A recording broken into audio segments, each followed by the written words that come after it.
Hello YouTube, this is Donarvin, and today we will do the second video on the translated works of Das Schwarze Auge, the Dark Eye, and we will look at World of Aventuria, which is the translated version of the Encyclopedia Aventurica. This book is sadly set in another time period than the core rulebook,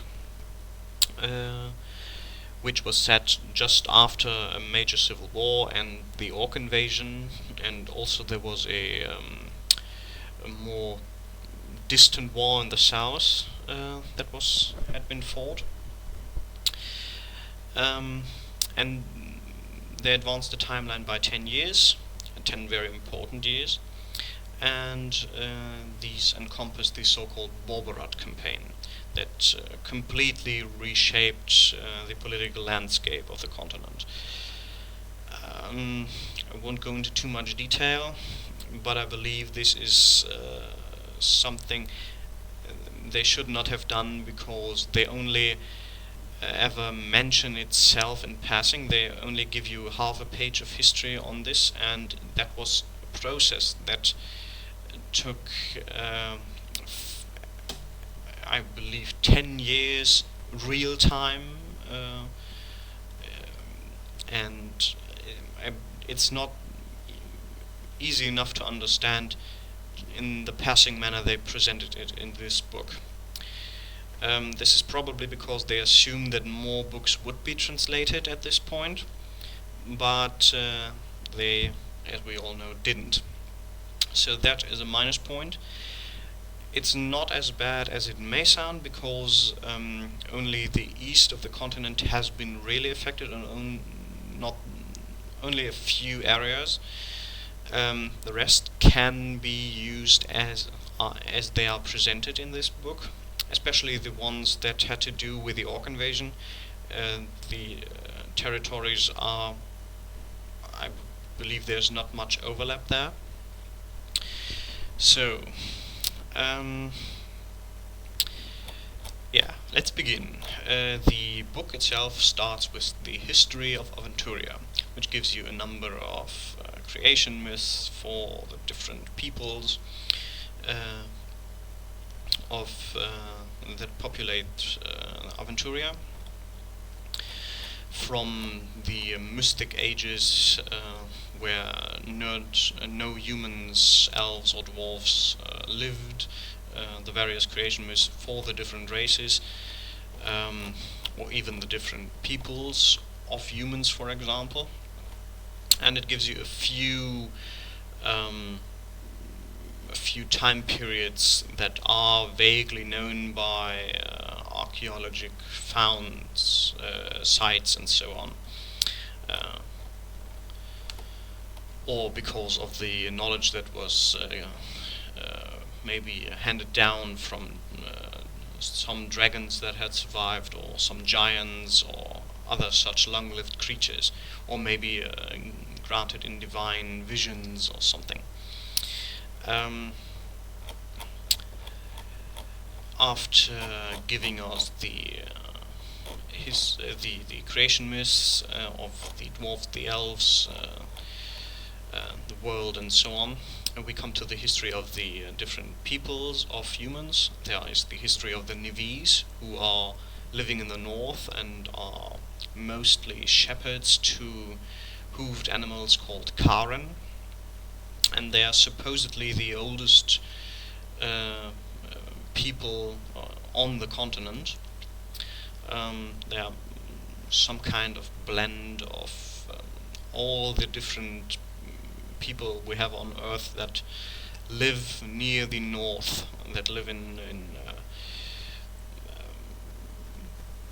ice territories, in tundras and so on. For example, the Inuit are certainly in there, as well as Scandinavians to some degree. Yeah, and they are also very different from the rest of humanity, because they don't believe in the same gods. Of course, that holds also true for the most southern people, who are the forest people, but they both believe in different gods, not the same. The forest people are modeled after the different peoples we have on Earth that live in jungles, and are supposedly also settlers from another continent, but way before the more recent arrivals. Then there are the Telemids, who are also seen as natives, but their origin is more shrouded in mystery. And they built the first big empires on the continent, the Adamantine Sultanate, that was only destroyed by the settlers from the Gildan Land, another continent, also called Miranor, which is also a different setting for the Dark Eye. And from there came two tribes, or two kinds of people. First, there were the Yalding guards, or the people from Yalding, who have later become the Thorvalians. And then there came the later Middle Realmians, who settled in the modern Fairfield and established the city of Bosporan and later the Bosporan Empire, led by the Horus emperors. Horus being a person that obviously ruled for a very long time and was later elevated to godhood. If he was a real god, demigod, or whatever is subject to speculation. This empire settled a great number of territories on the continent. I'm not sure I said that right. The empire settled territories on the continent. And of course there came rebellions against rule from this distant emperor, and one of these actually ended, or two actually ended, with the current Horus emperor summoning archdemons, who are basically the antithesis of the gods. And both of them, it did not bode well for them. And the second time, it was done by Hela Horus, the beautiful empress, and she was, her entire temple vanished into a suddenly appearing swamp. And the city of Bosporan was sacked. And this marks the day that is used most prominently in today's calendars. Years are, if they are not measured after the current emperor of the Middle Realm, for example, Ha was the last one that was used for the calendar. The time is measured after Bosporan's fall. And where do we have it? I can't find the. It's not important. The current timeline is about 1,000 years after the fall of Bosporan. I believe 993 to, I believe the current date is 1034. I might be wrong. This is the time that there were adventures and newspapers and so on produced for the Dark Eye. Then we have the different periods the Middle Realm went through, which was created after the fall of Bosporan. And shortly before the game the world becomes alive with the entrance of our heroes in 993 Bosporan. Uh, Quite a number of different parts of the empire broke away and declared independence over a period of a few hundred years, I think. And then came the Orc invasion and the war with the city-state of Al-Anfa, as well as the civil war regarding the succession of the emperor after Emperor Hal vanished on a hunting trip. And after that came the Borberit campaign, which is given merely one, not even a half of a page, which is really sad. Okay, enough about the history of Aventuria. We now come to the continent of Aventuria, which gives you a it gives you an overlook of what you can expect, what is the population, what kind of areas are there, what kind of territories, what are the most important cities, traffic routes, religions, and so on. And then it gives you, the different territories and so on. All in very broad strokes, nothing too detailed here. Also, the predominant religions in different parts of this continent are quickly given and stated. And then the next chapter begins, which is Aventurian Societies. This is mostly about the different concepts used as legal systems and government systems. For example, feudalism is explained, then the freeman versus bondsman, which is most important in the, what was the translation? It's Bornland in German. Okay, Micro's at the place where it should be.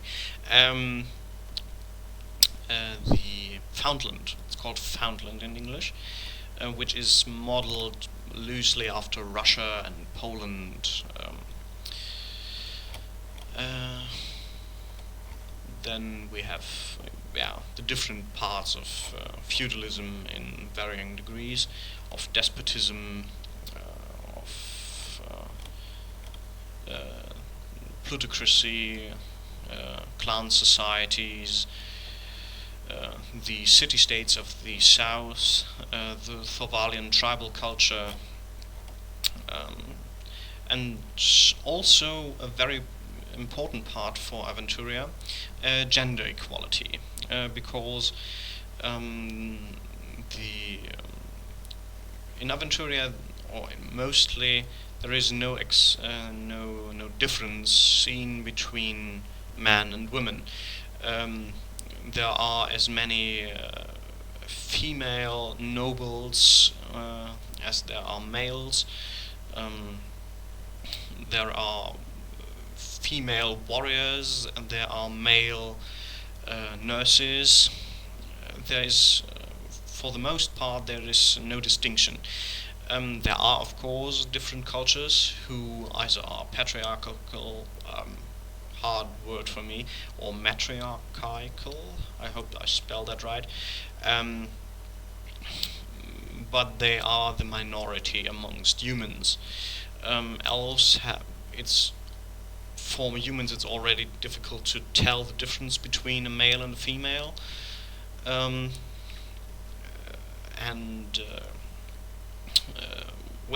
The only race where there is a general inequality between genders would be the dwarves, because there are 4 times as many dwarven males as there are females, and so they are society tries to keep them at safe places, namely their mountain fortresses.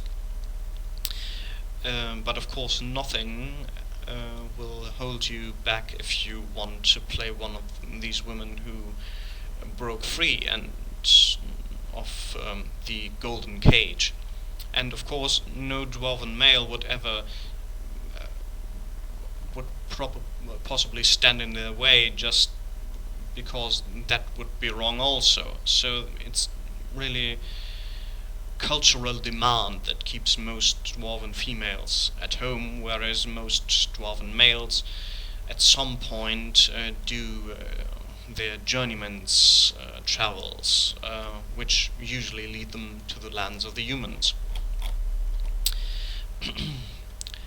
Okay, so the next chapter is about Aventurian armies and gives you different unit types, how many men are in one, who commands what kind of units, what kind of branches of military there are, how are mercenaries organized. Then there are the quick overview of the different standing armies of the continent. Then of the navies.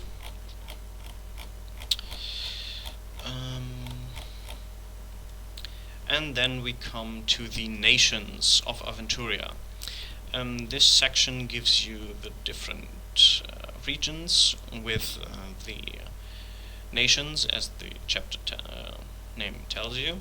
There are the territories are explained in a broad view, and then you get more specialized sections for a few cities. I won't go into detail on that now. I'm just saying this is about half of the book, which makes this about 100 pages long, just for locales, cities, and the different cultures,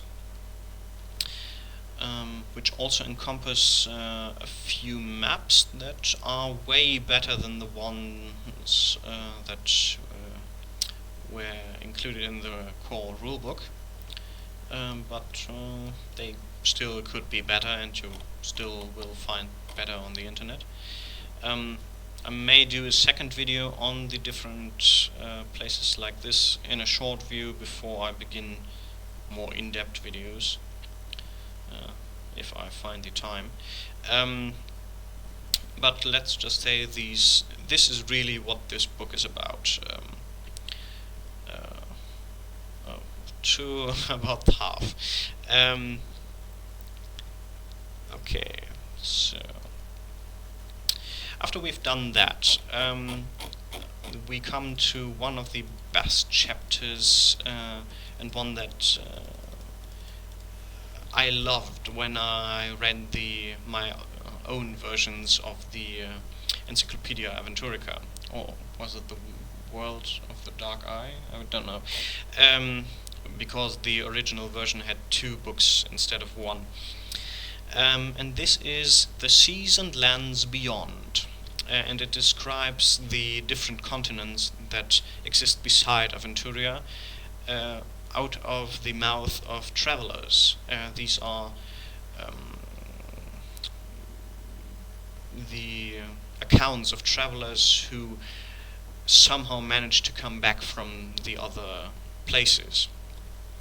For example, the Land of Giants, which is just east of Aventuria and is actually the same continent but separated by the Brazen Sword, a huge mountainside. There actually was at one point a working trade system to that continent, whilst the Adamantine Sultanate was in place. but that broke down, and since then there have no successful expeditions there, for the most part. But if you find, for example, the continent of Aventuria too restrictive, then you could always go somewhere else. As I said, the land of giants. Then we have the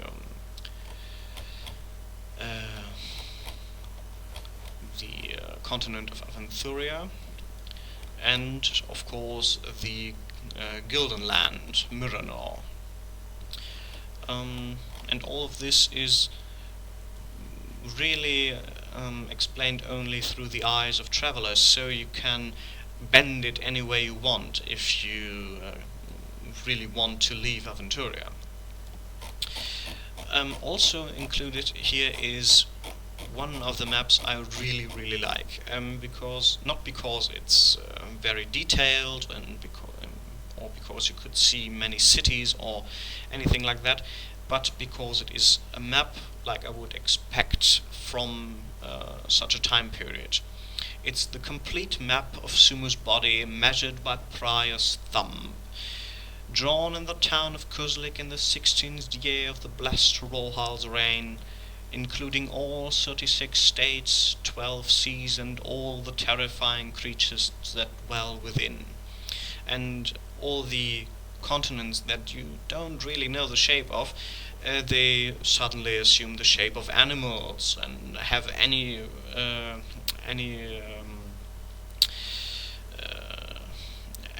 shape or form you want, and so this is really more emphatic map. It's also it's rather a plate than a globe, and I really like this kind of maps.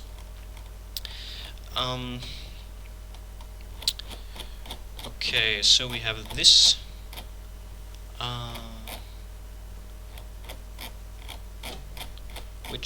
And it is quite a long chapter.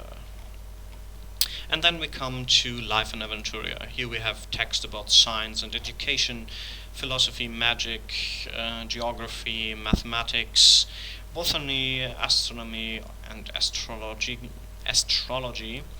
There's also a map of the Aventurian sky, how the different sciences and their progress level are explained for the different Aventurian cultures.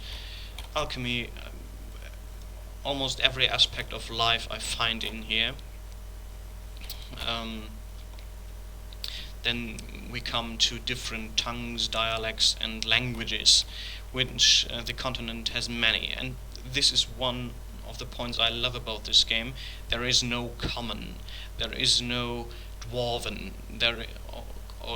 Okay, you could argue there's dwarven, but there's also old dwarven. There are different dialects, and all of them have their own names. There is no dwarven. There is Rogalan. There is no elven. There is Isdira. And these details make the setting way more interesting, it feels way more realistic. Then we have measures and for different aspects, for longitudinal measures, square measures, dry measures, weights, currencies, the different currencies that are used, in which state are the roads, how would you travel from one place to another, what happens at the borders. It's really extensive. What kind of ships exist, how is the legal system organized, what kind of punishments exist in which country, what kind of communication exists. what kind of newspapers. This is not a place where news travel from one place to another instantly. They can take months to reach one city on the one end of the continent to the next, to one on the other end of the continent. And the most important newspaper is, I thought I had put a one here, is the Aventurian Messenger, which is also available as the official magazine for the Dark Eye. Sadly not translated, and about half of it is written in universe. So these are real articles as they would be read by anyone who could buy a newspaper, and that really makes this universe alive. And that they should have translated a few copies of the Aventurian Messenger. That would have been really, really good. Then we have calendars. How is time organized? How are the different bodies in the sky named? For example, the sun is called Priors, after the god of the sun, and the day is called a Prior's Run. The moon is the Marder's Mark.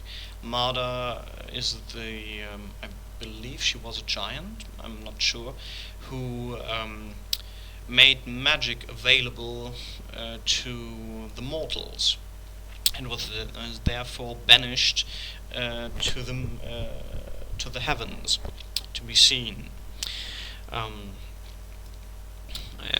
Then we have the planets that you can see in the sky, which are named after the demigods, and the various stars and star constellations which are named after different gods. And here we have the map I mentioned of the Aventurian night sky. Then we have the calendar with the different holidays. Everything here explained. Then we come to Aventurian superstition and fortune telling. I'm already doing this way longer than I originally intended, so I will cut it short here. Then we have plagues and diseases, a bit more in depth than in the core rulebook. Sadly, what they did not bring over from the two-book version is the section on alchemy, which gave you very, very nice recipes that were also written in universe and quite fun to read. Then we have also herbs. Then we have a short chapter on Aventurian reading materials, the different books that are copied in monasteries or printed in the modern prints that are available in a few cities now.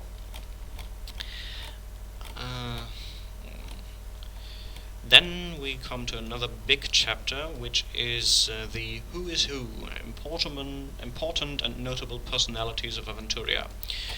If I remember correct, these are supposed to be 140 important NPCs, and it's astonishing. And for most of them, there are portraits, which are quite nice.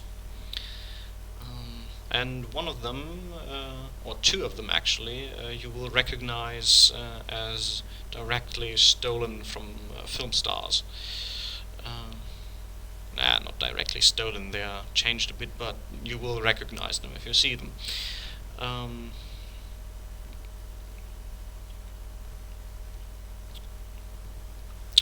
Yeah, so after we've done that, there is a short listing of the crowned leaders of the various empires that exist and existed from the very beginning of the Ptolemaians to the different kings, queens, emperors, and so on of the current kingdoms and empires.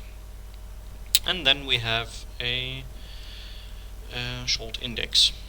This book is, as was the core rulebook, completely searchable. Just checking if I'm not talking out of my ass. Yeah, it is searchable. Yeah. And aside from my complaints in the beginning, this is a very good book. And if you buy the core rulebook, I would really recommend buying this also, because the rules of the Dark Eye are not that innovative or good. If you only would buy it for the rules, I wouldn't recommend it. But the